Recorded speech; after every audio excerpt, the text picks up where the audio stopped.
엘칸에 대해서는 엘칸이 지금 어떤 스케줄 잡고 어떻게 행동하는지에 대해서 미래가 따라가면 금방 알 것이다. 그 다음은 스스로 판단했으면 좋겠다. 그리고 마르셀리노가 했는 행동에 대해서는 나도 보고를 받았고, 마르셀리노가 좀 경솔했다.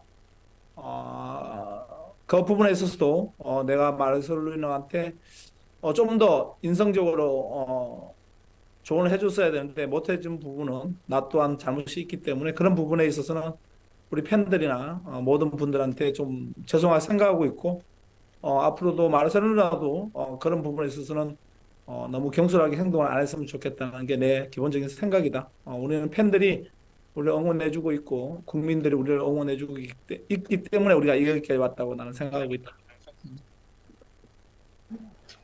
Untuk Ekan, mungkin bisa dari media Indonesia ya mengikuti schedule atau kelakuan Elkan seperti apa, mungkin bisa cari tahu sendiri.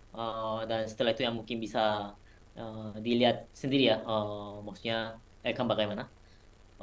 Untuk pertanyaan kedua, memang sudah Coach dapat juga atau terima laporan juga tentang Marcelino.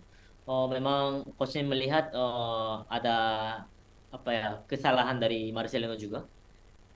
Memang harusnya Coach juga memberi saran kepada Marcelino sebelumnya, tetapi Coach tidak bisa kasih saran kemarin. Jadi ini pun ya kesalahan Coach juga. Jadi Coach ya mohon maaf kepada para fans sepak bola Indonesia.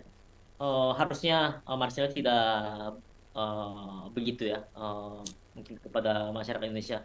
Dan kenapa kita berada di sini dan kenapa kita bisa sampai di sini, itu semua karena adanya fans, adanya dukungan dari fans dan masyarakat Indonesia pastinya.